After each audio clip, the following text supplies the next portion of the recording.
Wow, nothing like a bunch of tech issues before you're about to interview your favorite wrestler in the freaking world. I love starting things off stressed out. How are you doing? I'm good. How are you? You okay now? I'm okay now. Sometimes you just gotta like take a deep breath. Me and technology, we just don't always go hand in hand. And we just like, we're trying to get a new mic set up, a new camera set up. We're trying to make things look nice and crispy and fresh here. And listen, today just wasn't our day. But me and you are going to have a hell of a hangout, and that's really all that matters as far as I'm concerned. That is all that matters. So what is going on in your life right now? How's your new puppy doing? I don't have a new puppy quite yet. It's not old enough to bring home. When are you getting him? Like I think 9 more weeks, somewhere Oh in my gosh. So he's like brand new right now. He's like, what, 3 weeks old then? weeks, 3 weeks. Oh my. His dad is 230 pounds. He's going to be a big boy. Yeah. You like those big beefy dogs, huh? I do. They like to crawl on your lap and their elbows hurt really bad on your thighs. Oh my gosh. I love them. I'm really sorry that you guys lost your dog recently. That's, We you lost. know, We lost both. you Like did lose them both. 3 weeks of each other. It was pretty rough. Man, was that like did one go because the other one wasn't there? Not to start off this interview as a total bummer, but I just know that that's something that just kind of happened for you. Well, cancer, happens with the larger dogs like that a lot more frequently. And Yeah. they live a short, good life instead of a long, good life, right? So it's when you get a big dog, you have to go into that knowing that. Same thing with Danes and Rottweilers and I know. Even bulldogs. Bulldogs are like that big time too. And John and I sometimes we just like look at each other and we're like, don't even talk about it. Don't even think about it. Cause like, oh my gosh, it's so upsetting. But you're right. They get to live great lives, even though they're not super long, but it can be hard. But I'm glad that you guys have that new one coming in like 9 weeks. Do you have a name picked out already? I do, Beast. Beast. But he was born on my birthday, April, right? And I'm an Aries. So on his AKC papers, it's going to read Aries, God of War. Whoa. Yeah. Comes from a family. So he's a really well-bred dog. We were on a wait list for a long time for him. Yeah. Oh, I like that. Yeah, Blue's like one of those like real fancy bulldogs too. And oh my God, I can't get enough of that dog. He's just been on like an insane diet. He dropped some pounds. He's looking slim and trim. He's doing big jumps and like this like healthy, sweet boy now. When do we get to see him again? Gosh, I don't know. I guess depending, I don't know what your guys, maybe Chicago. Maybe next time you guys are in Chicago. I'm right. Maybe. I don't know. Hey, what are you going to be doing with the New Japan show for Forbidden Door? Are you going to be doing something there? I'm not sure yet. I hope I'll probably be coaching though for sure. Yeah. Yeah. Yeah. How different is it for you? I mean, I know most of your relationships with Japanese wrestling was through All Japan, right?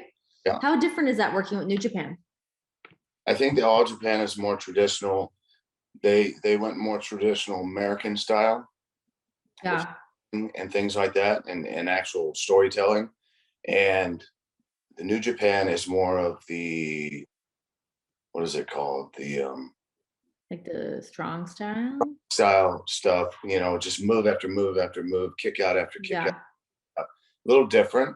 So you could, differently whenever you meet with them and you wrestle them because they have two different mindsets. New Japan, I've been over there a couple times for them on big shows like the Dome stuff for Inoki. And I wrestled Muda over there. I think he was with New Japan at the time. But All Japan, man, I had a lot of fun with All Japan. It was great. I bet. Yeah. You have got to do so much stuff. Like as I was getting ready for this interview and like my wrestling relationship with you of like my fandom started with the Goldust character. That was like really a thing that like truly got me into wrestling. I thought that character was just incredible. I love the matches that you had. I love the creativity of all the things that you got to do.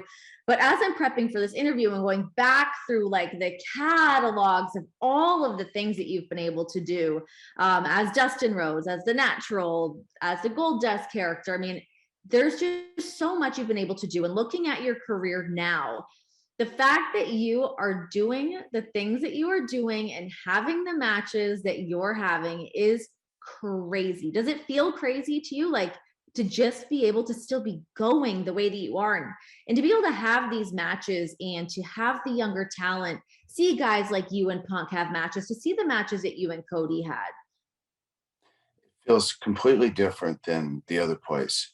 I feel for really the first time since I've joined AEW, respected as a talent, respected as a great worker, respected as someone who can teach, can lead, can work, can do just about everything, that's asked of him. Yeah.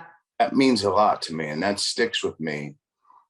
And I don't want to let go of that. So it's very hard. So almost 34 years in the business, right? I'm 53 years old. Wow. That's no secret to anybody, but my mind is still saying, hey, let's do this. But my body's starting to say, stop this shit. I bet.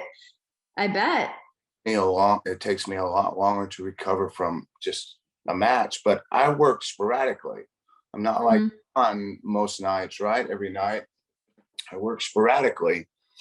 And I think that prep time is worse when you're working less times, right? Because your body, okay, all this time off, and then boom, you got to go to 100 miles an hour.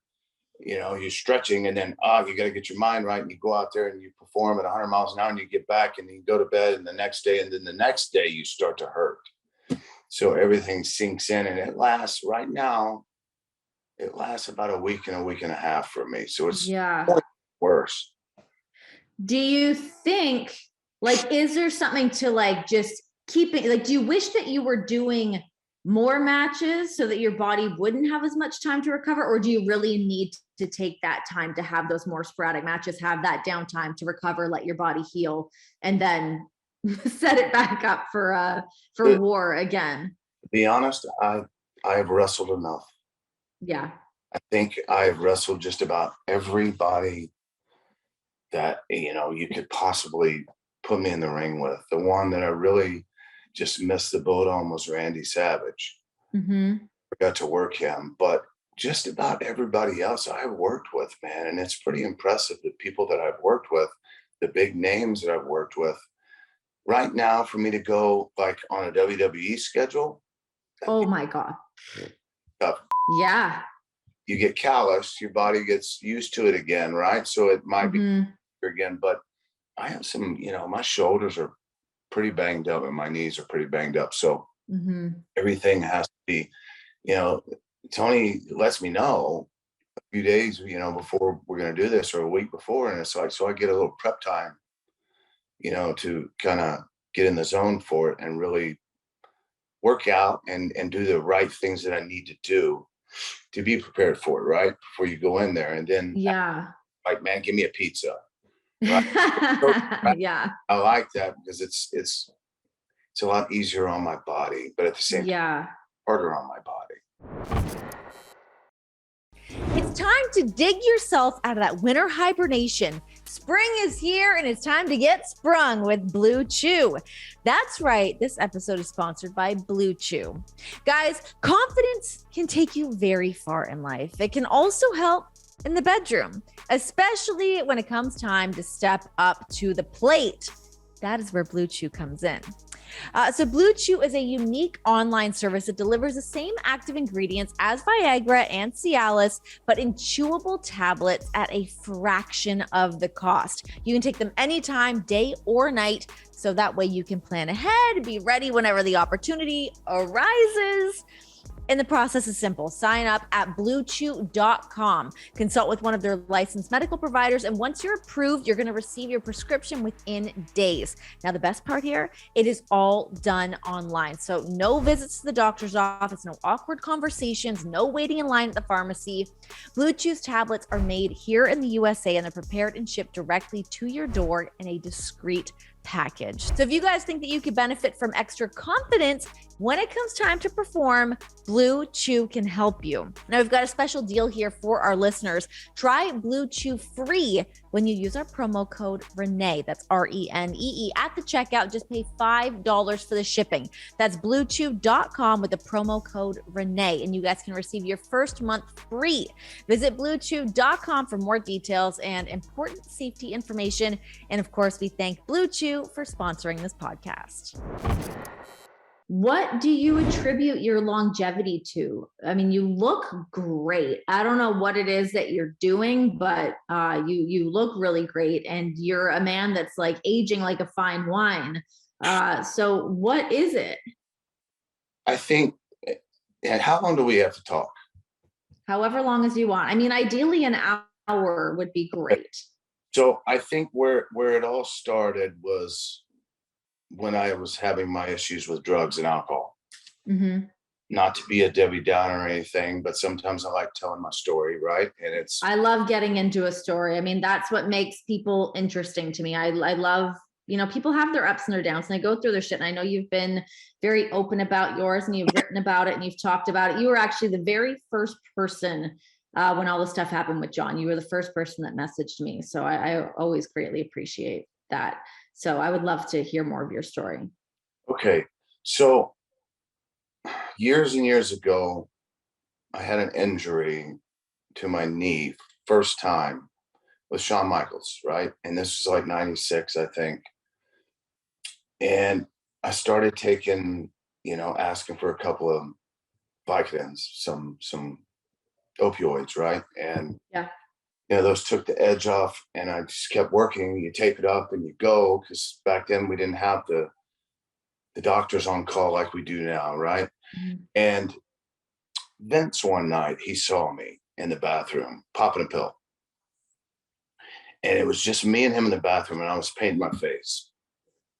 And we had a conversation for about 30 minutes on why I should not do what I'm doing and get addicted to the things, because he's seen it before. Mm-hmm. And he's watched them come and go and die from it. And he was really talking to me like a father figure, right? And I'm listening to him, I'm painting my face, and I'm trying to respect what he's saying and all that, but I was going to do what I was going to do. So then that too led to 4, 10, 20, 50, right? And wow. You're out of hand, and then you have like 6 stints with WWE because there's no accountability, right? I can work hard, give my best in the ring, right? And then all the other stuff that's going on in my life, it takes over, and the depression, the drugs, and that's all I want is to find my next fix, my next drink, my next 8 ball of cocaine. Right. Yeah. So you mix in all these things, and it gets worse and worse and worse. And there's that downward spiral. Then you lose sight of, you have a daughter that is 10 years old. Mm-hmm. And you're doing this. So you're not in her life for a few years, which when I talk about this and my daughter, it always breaks me up. And I'm getting, but it's really tough to know that, you're so encompassed into taking drugs and alcohol and stealing from your parents just to find your drugs, right? I had 3 doctors. Yeah. I had 3 doctors. I had 2 pill ladies. I had a house paid for on acreage. I lost it all. Wow. Everything. I pawned everything that I had. And at the very, very end, in like 2008, I lived in a connected garage, 1-stall garage to somebody's house that I was renting out for $100 a month. And I had a microwave, and I had a bathroom. Lost everything. I had a little bitty Honda Civic car. Still trying to find things to pawn. Still trying to sell things and try to, steal from my dad. Hey, I need this for a bill or whatever. That's what I mean by stealing. or my mom, and they would send me some money, right? And that would go straight to the pills or straight to alcohol or straight to cocaine. Yeah. And in 2008, I was really at the worst, right? It was a good 2 years of really solid, not giving a about anything or anybody, wanting to die, wanting to not feel anymore, wanting to not be around anybody anymore. I had my wife and she was with me. She wasn't an alcoholic. She wasn't a drug addict. She stuck with me, right? And she stayed beside me the whole time. And the last 2 years, I didn't go anywhere, you know, I didn't want to do anything. And I was up to 80 pills a day. Wow. For the last couple of years, I was up to a half a gallon of vodka every single day and an 8 ball of cocaine every 3 days. So that's what I was taking. So does that just like lay you out all day? No, obviously. No. I like to go up. I did not like to go down, right? And painkillers had that effect on me of going up. It would start to die down. You take more and you take more and you think you need more, but you really don't.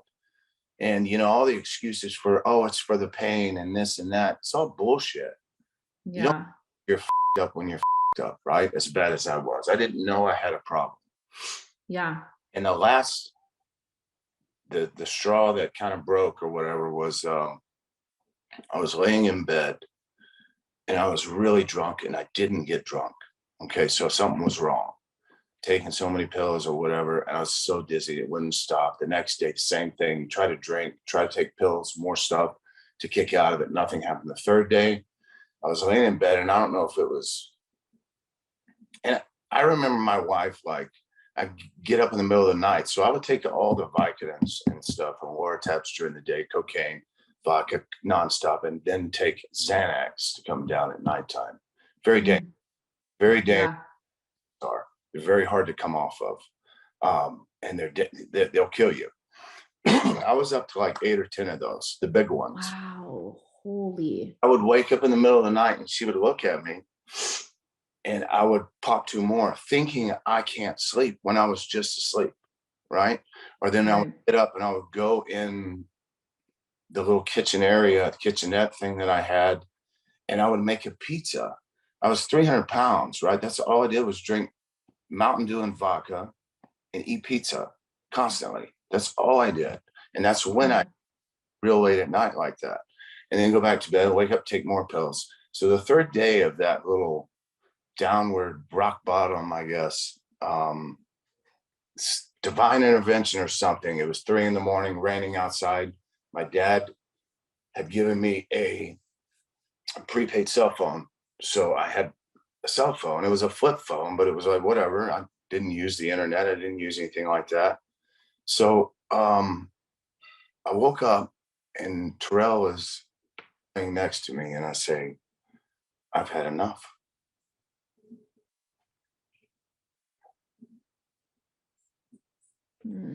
You take your time.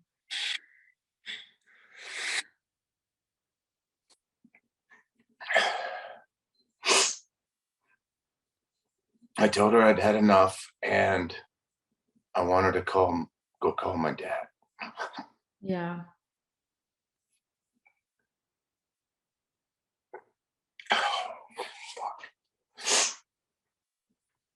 So I'm really up and she's trying to help me outside because there's no cell service and I have to crawl up on a hill to get 1 bar. And I crawled up on the hill in the mud and the rain and she's helping me and I'm stumbling and I'm crying and I'm just a mess, right? And I get on the phone, I get a bar and I call my dad. It's 3 a.m. He thinks something's wrong really bad, which it is. But, you know, when you call you that late, it's like, what the happened? Yeah. And I just told him, I said, I want you to call WWE and get me into rehab. I want to go to rehab. Yeah. So he took control from that point and WWE stepped in. He he called Ann Russo, who was there at the time and in charge of the rehab stuff and getting them to rehab. And I love Ann. Not that day, but the next day, they got me a flight to Fort Lauderdale or West Palm. And they were really worried that I wouldn't get on a plane. Yeah. You know, I'd made my mind up, but I understand why they were worrying. That didn't stop me from loading up. I loaded up as much as I possibly could. I got on my first flight and loaded up, got on the, you know, the layover in Atlanta and loaded up and down to West Palm. Pretty shit-faced. And the guy picked me up in the car service or whatever and took me, and I was like, stop at the store, I want to get a 12-pack. So stopped at the store, I got a 12-pack. I drank about 6 before we got to the place. And I don't remember anything else. I had 8 days of medical induced detox. I don't remember those 8 days, right? And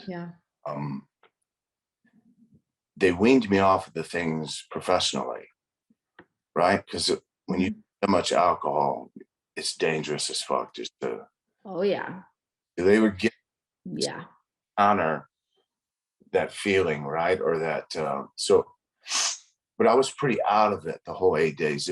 I don't remember like going through serious withdrawals or shakes or whatever. I just remember at the 2-week point I couldn't sleep. You know, you're getting like the restless leg and getting all those kind of things that come along with it. Restless leg sucks. Yeah. Doing those and your mind's working, right? And then 2 weeks in, 3 weeks in, you see for the first time in a long time. And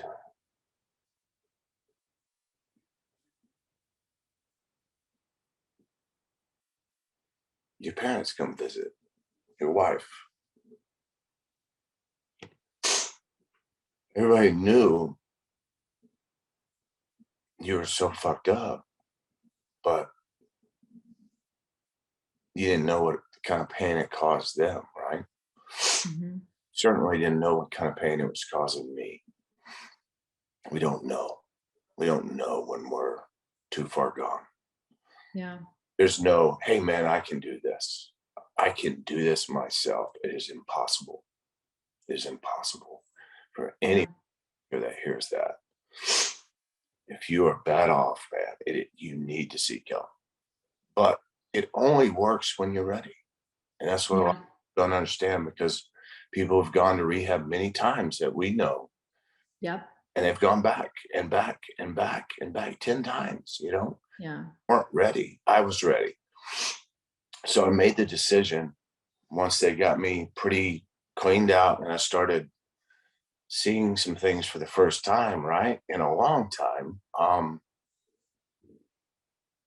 made the decision to like stick to it. And there were several things that had to happen for me to stick to this. And that was number one, I had to take care of my recovery first before my daughter, before work, before anything. So of course I'm automatically going, hey man, I need to do this with my daughter. I need to do that. I need to find a job now. I need to do this. I'm clean, whatever, right? I'm not. Yeah. Not there yet. It takes a long time. So for 2 years straight, I went to AA meetings. And I missed maybe a handful over the 2 years. And that's what did it for me. Yeah. I mean, that worked for me. When you sit in these rooms, right, and you're scared to share, you don't want to say anything, but then you see somebody that is fresh right out of, you know, a 3-day detox, and they're up still, and it puts perspective for you, right? And then you got people in there with 23 years of experience or 30 years of experience, and they're like the leaders or whatever, but it's like, you see this person up and it's like, damn, I was that bad. I was like that not too long ago, right? Yeah. So Dakota's mom would call me and say, you need to come get Dakota. And I would just tell her, no, I can't. I have to do this first. I have to take care of myself. It takes some time, right? But finally, that all worked out, right, with me and Dakota. And we got back together, and, you know, you make amends to all the people that you've harmed. And I think I've done most of them, over the years. Me and Dakota are closer than ever. Yeah, you guys seem like you have such a beautiful relationship. Yeah. And, you know, that's all I can do is say I'm sorry to her, right? And just kind of prove that I'm, you know, can stick by what I'm trying to accomplish here is sobriety. Yeah. And it took me about a year before I could be around somebody drinking. And if somebody, and it still happens today, if somebody says the word cocaine, I smell it. Wow. I don't want it though. I don't want opiates, alcohol, none of that shit. So it doesn't bother me now. And now I'm coming up on 14 years. So it's like, wow, congratulations. It's a long time. But it's still one day at a time, right? Yep. Here. But at any point, you know, this demon sitting right here on my shoulder, and all I have to do is turn around, grab his hand, and go for a walk. Yeah. Yeah. Just drive up to the store and get right back into it, or find the local drug dealer. I just don't want that anymore. I made that decision to say, hey, enough is enough. I'm never going back. I'm going to get my life right. And from that moment, that changed for me with my body. And it changed my mindset of, okay, I have a lot of catching up to do, and that's okay. I've lost a lot, but now I'm going to gain it back, right? And work hard for it. And from when my dad saw me in rehab, the first time he said, keep stepping. And that's where the keep stepping comes from. Yes. And every day he would call me and we would talk a little bit, right? The end of the conversation would always be keep stepping. So that's kind of what I lived, right? Yeah. Yeah. It's been a long journey to get back to where I need to be. And am I there yet? I don't know. But I think I'm pretty blessed with things that I have accomplished over the last 14 years since then. Certainly. A huge comeback, have lost all that weight, have got into shape, and have stayed in shape to the best of my ability, right? There are off days that I have, but it's like, I feel fat today. How did you lose all of that weight? Like, what was that process like for you? I mean, even just like, I can always, use John as the example for this, just in terms of like, when people post that photo of him, like right before he went to rehab to like right when he came back. And it's like, holy shit, night and day. And you don't really realize it when you're in it, you're puffy and your eating habits, coincide with that, all of those things that just cutting out the alcohol makes a massive difference. But what else did you do for the weight loss? Okay, so you leave one addiction. When you have an addictive personality, one addiction replaces, the old addictions, right? So my new addiction was going to the gym. Did I know anything about it? No, never really went to the gym. I just started going every day. And just kind of kept with it and just kept saying to myself, I'm going to get better, And I started doing the elliptical. And that's probably the easiest thing that I can do on my knees. So that in somewhat of a little bit of ring shape, right? It's different. Yeah. You're in the ring, but that kept me going a little bit. And if I do that and keep doing that, and then I got a personal trainer, started working with her, and she started building my body to where it's the best it's ever been for me. Yeah. Through injuries too. And it sucks because I can't, like, certain things I can't do that I have to modify. But I'm much better off than where I used to be body wise and how I moved around, because it's hard when you're heavier. You can't move fast. And, when I got thinner, I started doing this like couple of spots in the ring that were really fast. And I did them for a reason. I did it for the fans to go, holy shit, this motherfucker is 53 years old and can move that fast. That might be all I do. It's always very impressive. I'm always like, oh, look at you go. I don't say that one time and I'm good for another month, right? Yeah. Do one thing that they've never seen you do before. It's like, where did you learn that shit, right? So it's that's kind of how I do it. But I tried to do a really my usual fast spot with Punk, and I could tell I was a step off. So my knee hurting, right? So it's a little lower, but I'm like, oh boy, I can't do it anymore. So I've got to start thinking of how I can, I don't know, change some things up where it's still entertaining.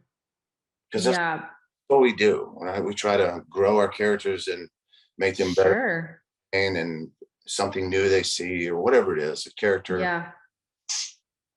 What do you attribute the depression side of things to when you're talking about the drinking the vodka, the Mountain Dew, eating the pizza, and just like in that like depression, like succubus? What do you think that was about? Do you know what a succubus is? Or wait, a succubus is like a like female. That was not the right word. But that's okay. It sounded really good. I know what you meant. As soon as I said it, I was like, that's not the right word, but it sounds like it sounds like the thing that I was trying to say, but it's not the right word. A succubus is like it's like an evil woman, isn't it? It's a female that sucks your soul, basically. Sucks their life. Okay, well, maybe not that kind of thing, but still that dark kind of hole.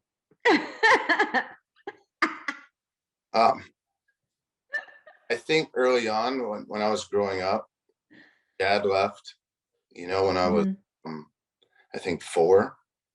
And so my mom raised me, right? And that's me and my sister, Kristen. We saw Dad twice a year, if that. Christmas time, summer, and that was for the longest time. In the meantime, my mom is working 2 or 3 jobs, trying to, keep us fed. And it wasn't an easy upbringing. It was difficult for her.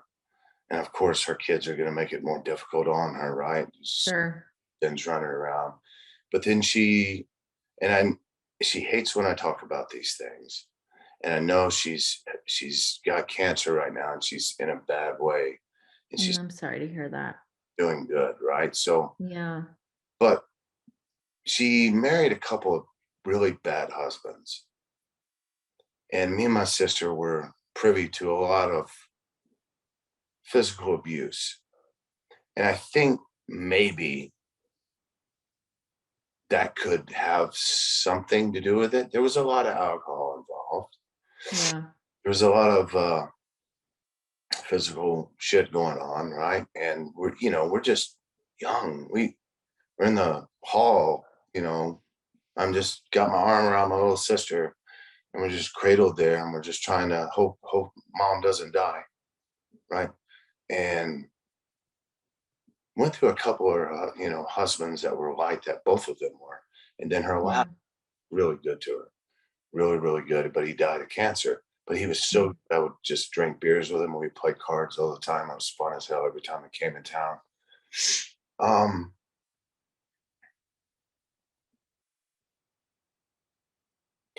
I guess the upbringing was very depressing. So that kind of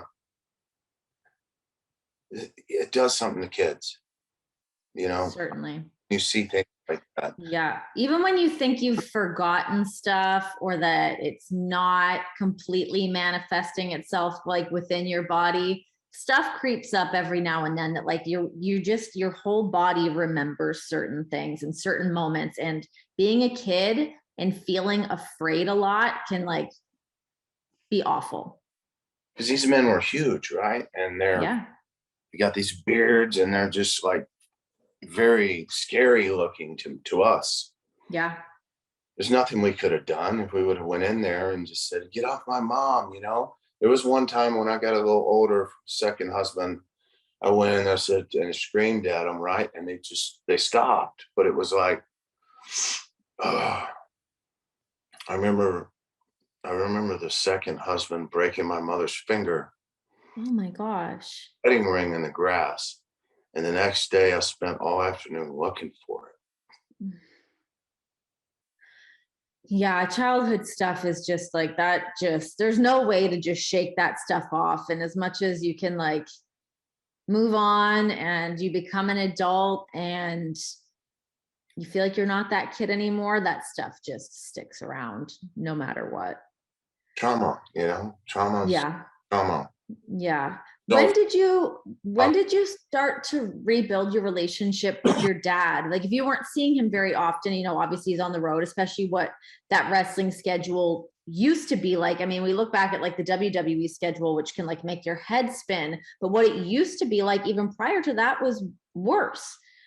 So yeah, when did you and your dad get to like rekindle and like become close? So when I was around, every year I would tell my mom when I got like 10, 11, 12, 13 years old, I want to move with my dad because I needed my father. I needed a father figure in my life. So finally she let me. And it was my junior and senior year in high school. And I moved to Charlotte to finish out high school there. And that's rough going to a new high school, like to close out your high school. Like that's rough in itself. It was okay, but it wasn't what I expected. Right. It still gone. And I'm just there with my stepmom, which I love her to death, but it was just different. Right. And then you're graduating and your dad doesn't want you to get in the business. He wants you to play football because you're good at football, right? And you get scholarship, but your grades are just the shits. So I hated school. I hated academics. I hated them. Yeah, me too. I was terrible at math. I was terrible at all those things. English, I was good at. And then he moves to Dallas, and this is when they bought another office with the Crockett's in Dallas. So I moved to Dallas too. And I think the summer went on or whatever. And finally one day, we lived about 45 minutes from the airport. I went to pick him up from the airport. And as we were driving home, he says, I know the football thing didn't work out. I know you want to break in the wrestling business. I'm going to let you do it. And he went and proceeded in 45 minutes to tell me everything possible about the wrestling business in just that short drive, right? So God, I would love to hear that conversation.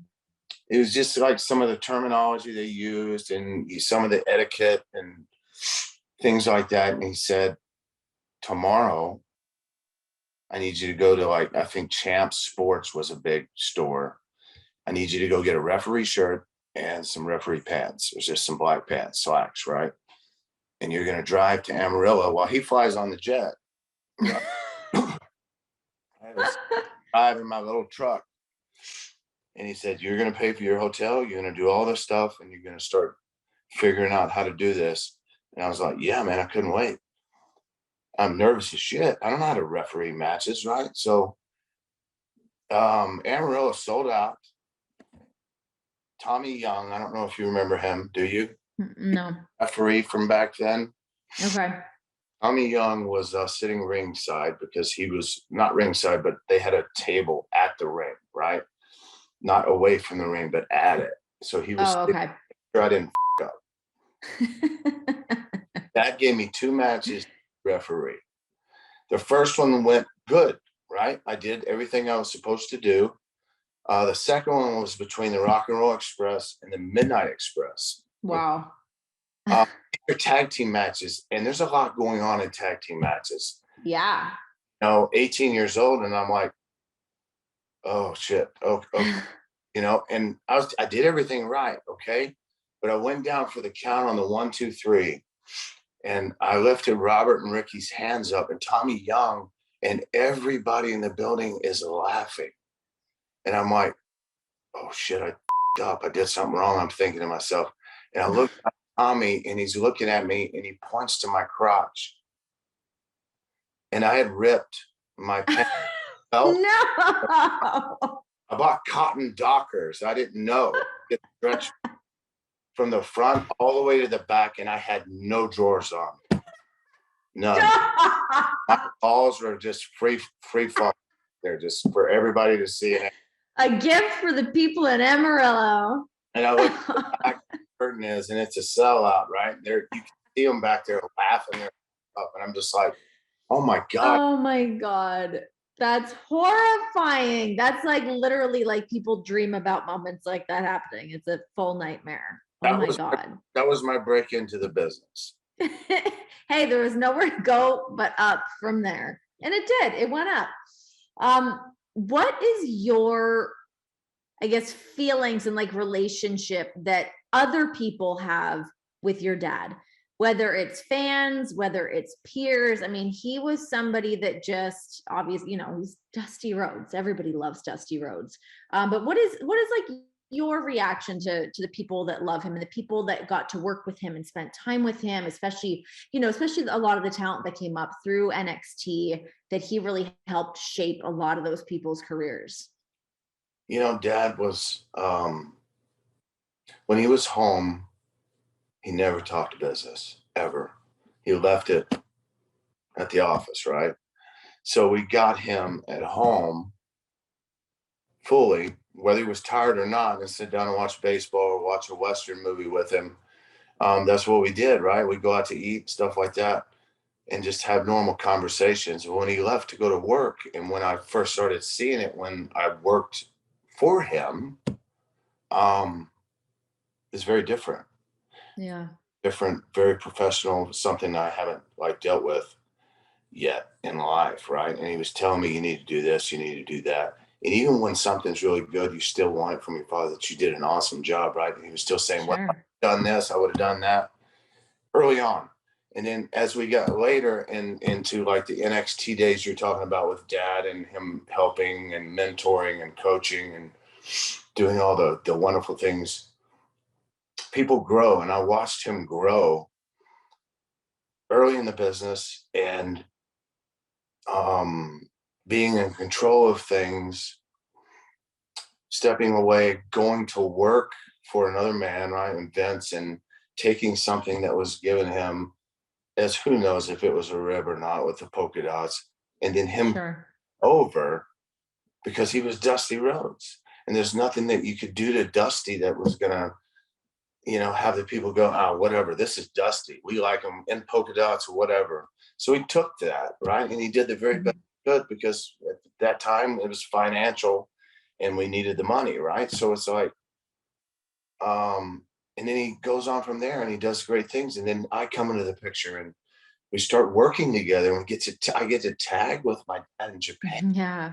To tag with him at WCW. I get to tag with him a couple more places, right? It's really cool that I got to work in the ring with my dad against like Flair or somebody like which I grew up watching.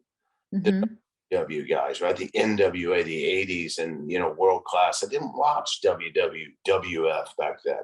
Yeah.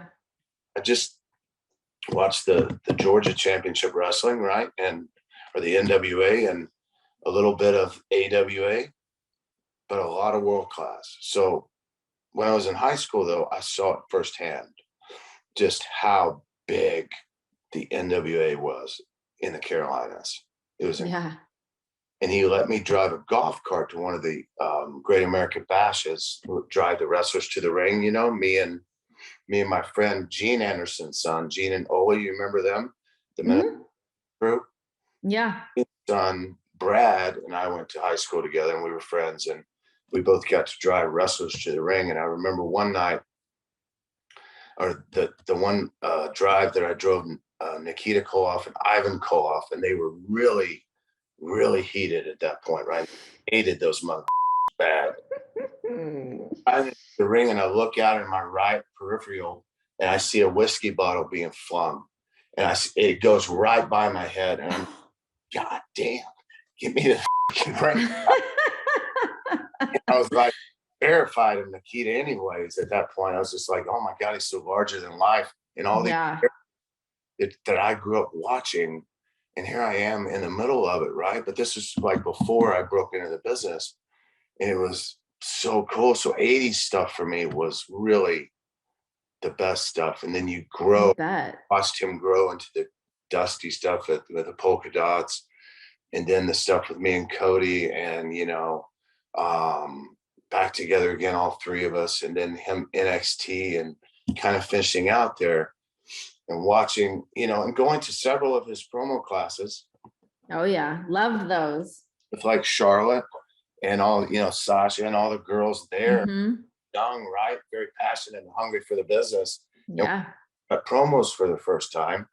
And it was just, and he would get up there and he would preach his thing, man. He would talk like Dusty talks, and everybody just, everybody loved him.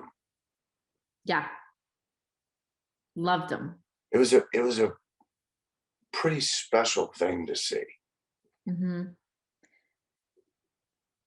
Yeah.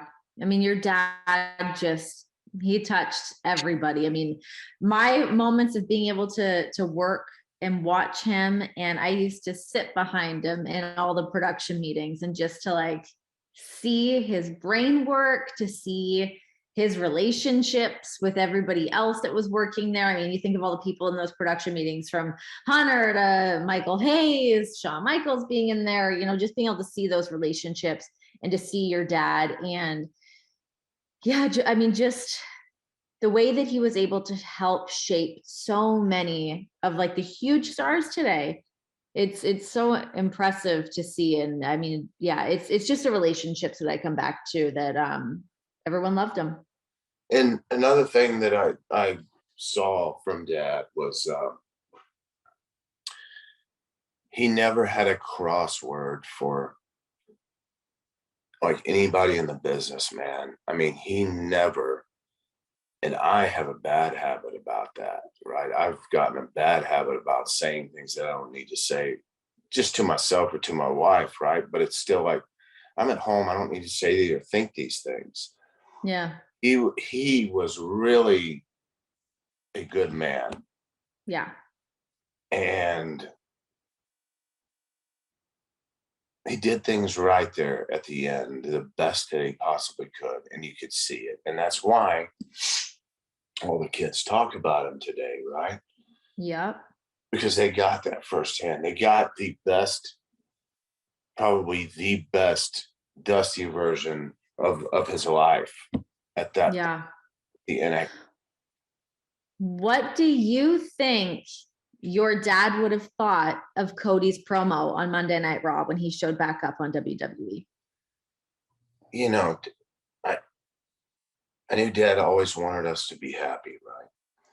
And he would have his suggestions and things like that, and try to lead us in the right way. But ultimately, these are our decisions, right? And money's money. And Dad would always say, take the money. Yeah. Always say, take the money. And I know, just me watching it in his first promo and seeing Dad up there, on the screen and talking about him. And Cody's very, very passionate about his promos. Very passionate, almost too at times, because he really thinks about every single word that he's going to say, which is very important, right? And especially for that first one, which was very important. You're making a huge impact on a lot of people. First time you've been back in years. Yeah. And he did. And I know Dad would be happy. He's sitting in the rafters. That's where I pictured him when me and Cody wrestled at Double or Nothing, right? Pointed up, and they all they started going, man. Yeah. And, being there in WWE so long, right? 23 years, 24 years off and on. It's a long time. And I had enough, right? And I'm sorry, I'm kind of taking all good.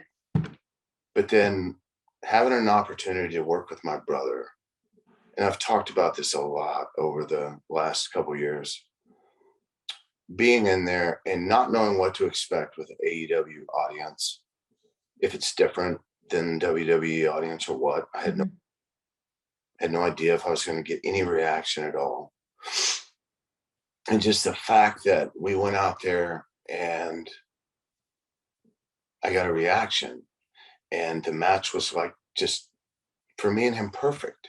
I mean, yeah, you could do different things, but the story was already built in. It was like, it was a long time coming that we weren't allowed in WWE to do. Yeah. Stardust, not Goldust, you know, I mean, just serious brother versus brother. And it's hard to do. It's hard to do as you look at all the brother versus brothers. There's nothing good to come from them, right? I'll never do it again. I'll never wrestle him again. It did a lot to me that night when WWE, right? When I left there, I was kind of like, oh God, what do I do? But I was tired and I lost my passion. And that night I recaptured it.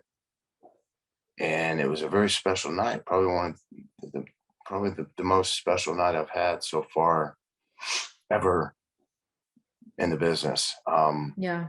It's just the stars aligned. Everything was perfect for it. The story was built in, driven. It was story driven. We made people feel. It was compelling. It's everything you could possibly want from an audience to enjoy, and all the emotions, crying, happy, you know. Yeah. Bleeding everywhere. Well, that was a little excessive that night. A little bit. For many years. What was not, I don't have to ask the conversations you guys had, but I guess just like your reaction to Cody going back to WWE after what he had been able to create at AEW? Well, I was happy for him, but I was also, you know, I missed him already, and I miss him being there. But I know he's young, and you know, let's go. Yeah. Do your thing, man. Go do your thing. So I'm very happy for him, and I'm like, hey, man, more power to you. Go get that title and win it all, and do your stuff. It's your time. Yeah. That's great. And I just, yeah, of course, I still wish he's here so that I could see him every week instead of talking on the phone to him every week. Yeah. But I've been watching him since he started back. It's just been incredible. His entrance is fucking stupid. Took so much pyro. Hey, when you get that bag and they roll the truck up and unload a bunch of cash, they might as well add a bunch of pyro into that contract, right? How many hundreds of thousands of dollars the pyro costs for Cody? Right? I would love to know. God, I wonder who I can message to try to find that out. I would love to know that too. Hair and stuff, you keep touching your hair. Do I? Yeah, you keep going like this and looking over like you're looking at yourself. You know how most do. Well, I'm just making sure my hair is right. I actually washed it just recently, so I'm just making sure it's falling the way that it's supposed to. Just keeping an eye on things, you know, just making sure. I also cut bangs not long ago and they don't quite work, so it's a whole doozy. But this isn't about me or my hair. This is about you. Okay, I don't have that much time left here with you, but there's a few things I still really want to talk to you about. And one of them, of course, has to be the Goldust character. The reason why I love professional wrestling is because of the Goldust character. What are your feelings about the Goldust character? Goldust's character over years has come a long way, and has grown to be loved and adorned by fans all over. And I couldn't be a heel anymore as Gold. Yeah. It's love me, period, right? But it's very hard at the beginning, very, very difficult. Vince gave me full reins with it. And, you know, he would pipe in his suggestions. He was very hands-on with he was like my acting coach to bring this voice to fruition, to bring this certain rub that I do or whatever it is, you know, talking very sexually, brought that out of me because he was hands-on on all my first promos and just being there constantly and directing me and said, you got this one better. I know you can do this. And he would tell me how to do it. And I would do it and he'd say, yes, that's good. That's good. And so I kind of learned, okay, this is the way he likes it. So let's see how it does with the crowd and things like that. And for the first 6 months, man, Goldust was really tough because he's a heel, number one, which I hadn't been. And he's a character. and he's a very far away character from anything that I do in life, right? Yeah. Yeah. The opposite ends of the spectrum. Why do you think Vince thought that you were the perfect person to do this Goldust character? Because, yeah, you are very far off of this Goldust character. I wonder why he thought that you were the guy to pull this off. So looking at it right now and laughing at it, because it could have been a rib. You know, but I do have one thing to say about, like, when me and Dad wrestled Ted DiBiase and Virgil in 1990. That was my first WWF experience, right? In the Royal Rumble. That night, Dad left to Florida. And I talked to Dad. I said, can I ask for my release too? We weren't under really contracts back then. It was different back then, right?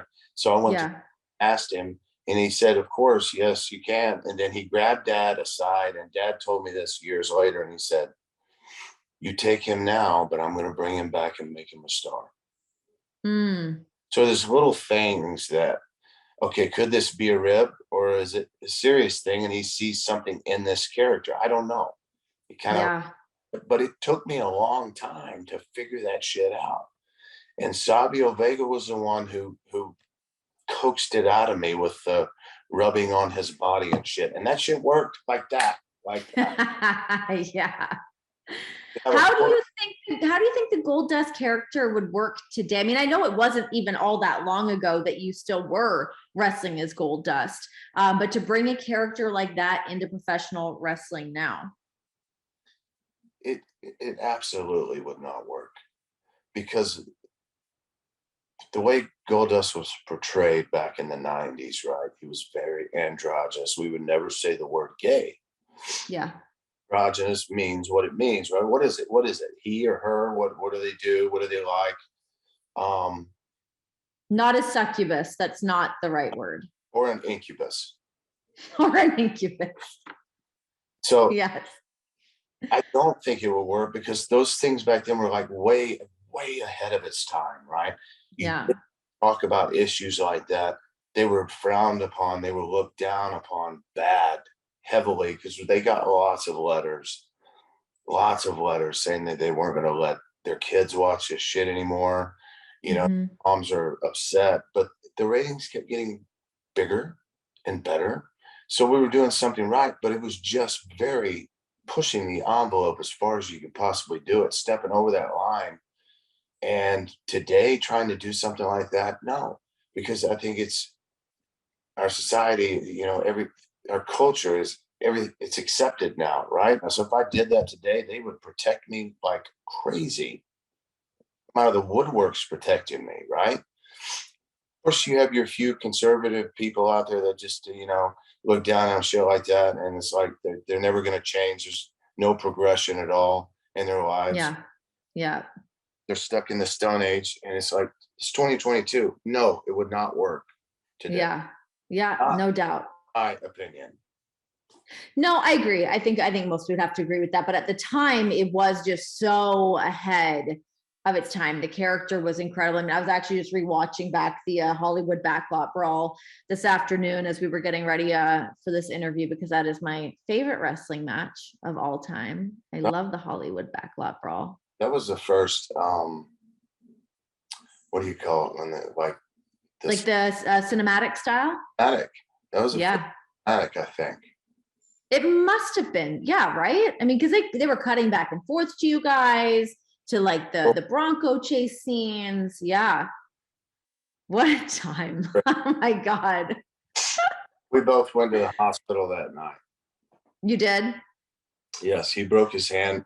Vince didn't want me to get any juice. I love juice. I'm a Rhodes. Okay. Yeah. Later.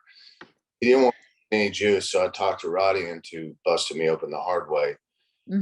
Hit me so hard in the forehead. And I'm like, you'd think a vet of the business would know how to cut somebody open. He just hit me flat-fisted in the top of the head twice, and he broke his hand.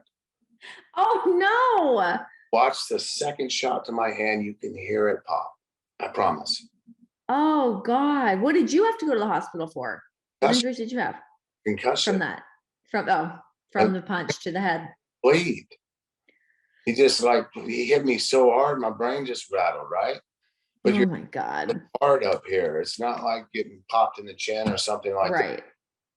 Right. It hurt crazy though, right? I bet. No, I bet. I'm gonna have to go and zoom back in on that. Speaking of great matches, let's talk this Punk match that you guys just had and why that was. It was just it felt like a very important match, and you guys got to slow things down and do things your way, which is, as wrestling continues to progress and change, we don't see a lot of matches like that anymore. So what was that match like for you guys? And then I guess what was the reaction to everybody backstage after watching you?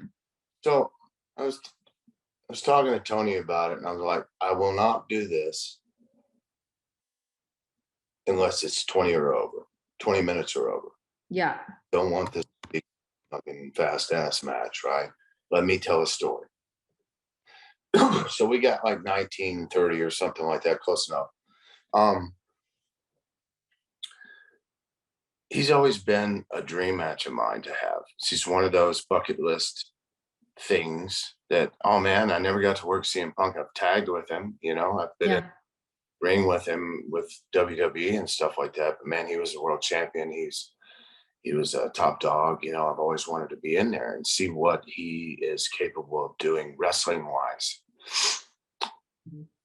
And, you get to the day of, and we're talking and we're making it really simple because less is more.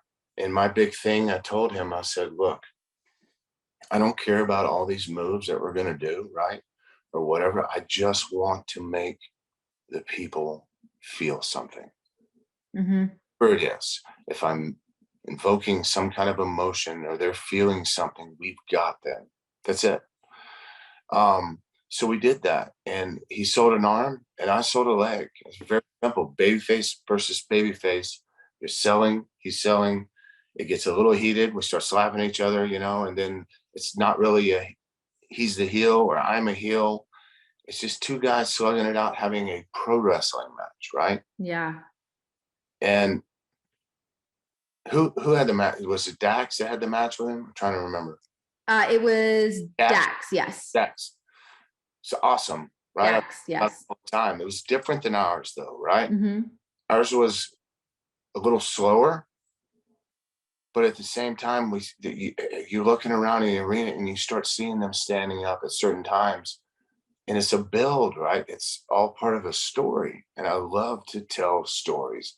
And that night, knowing that I could do that with CM Punk and did it, I knew for a fact that in 2022, you can still go out there and have a pro wrestling match. You got them. If you know what you're doing, right? You can tell a story without doing a whole bunch of bullshit. Yeah, right? No bullshit. Just feeling off of him, feeling off the crowd, fighting back, selling, throwing something in on the fly, right? Instead of just talking all afternoon about spot after spot after spot. Feeling, which is what a lot of the youth today are missing. Yes. So that leads me to my next topic that I just wanted to get into you with was, all these different styles that are changing. And, we can talk about what your dad did at NXT and how he really helped nurture that next huge group of talent. But you are somebody that really does a lot of work with a lot of the younger talent, especially on the female side of things. You work with a lot of the female wrestlers. Why do you gravitate towards that? And what are some of the conversations that you're having with some of those women? I know you've got a pretty special relationship with Thunder Rosa. I've seen you guys having some great conversations in the back and whatnot. But yeah, why is it the women's wrestling? Women sometimes get the shit under the stick as far as being. Yeah, we do. I like the challenge. I like to teach. I hold a class with them every week, not because I have to, but because I want to. They show up for the most part, right? They get in there, I loosen them up, I start teaching, and they start learning, and they're getting comfortable with each other. That's what it's about to me, right? Yeah. Then it transcends into they're coming up to me and confiding in me and things like that. And you become like more of a mentor. Mm-hmm. And all of a sudden you're a goddamn counselor. You do it all. I love the challenge of the women specifically. And, you know, the guys too, like Will Hobbs, I've really been working with. Love some Will Hobbs. And Will is really good. And he respects everything that I say and listens, you know, and he's very coachable. A lot of them are coachable. A lot of them are not coachable, right? It's who wants it is make it in this business. And they come up to me, I talk to them. And that's what I was saying earlier about me feeling respected here. It's a good feeling when you finally feel it, but it's at the end of your career. It's whatever. It's great. I love it. That's the payoff for me. Don't you think that you were, I feel like people really respected you in WWE as far as like your peers and stuff went. I feel like everybody loved you because you had a really great relationship. I mean, you worked with Rhonda a lot at WWE as well too, and she was kind of getting her foot in the door there. But I feel like you still had quite a bit of respect from everybody there as well. Well, maybe it was just a hidden respect that I didn't hear a lot. Yeah. And people with depression and people with second guessing everything in life go down that path of, oh, I'm not appreciated. Mm-hmm. And then you just take your place to a place you don't need to be in. Yeah. And here it has shown itself, right? It has shown itself as being, wow, everybody's really saying they respect and they're showing it and they're me to teach and allowing me to actually train someone or coach someone in the right direction and them going out and doing it. That is not about the money to me. I do that because I like to teach now, right? For some reason in that last 3 years, I've just loved to start teaching. That's why I opened school, right? And I was just going to get into the stuff about your school. Yeah. When they do something that I've taught them and they put it in their own little character style or whatever, that's the payoff. Yeah. Smile on my face because they did it and they come back and they're happy. Oh my God, I did it. I didn't think I could do that. I didn't do this, right? I'm like, it's just bringing something out of them so that they feel comfortable in going and doing something because you got to step out of your bubble.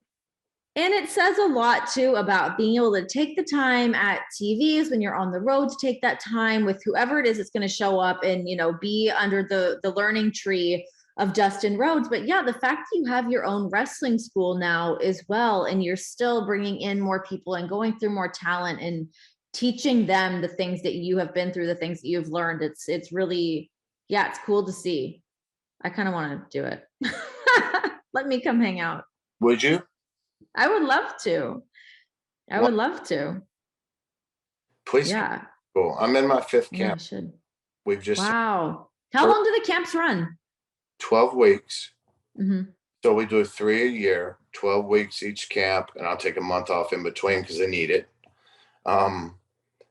RhodesWrestlingAcademy.com can give you all the information you need or message on Facebook or Instagram. We'll get back to you. Hell yes. Well, Dustin, listen, I could hang out here with you all day, but I will let you get you back to your life. It's been fun just being able to like hang out with you and chat and have a good conversation. Hey, appreciate you. Hey, thanks for making me cry today. I needed that. I didn't mean to. Sometimes you got to get a good cry out though, right? Yes. Sometimes we just got to have that little bit of a release. I love you, Renee. You're the best. I love you too. I really do. I love you, dude.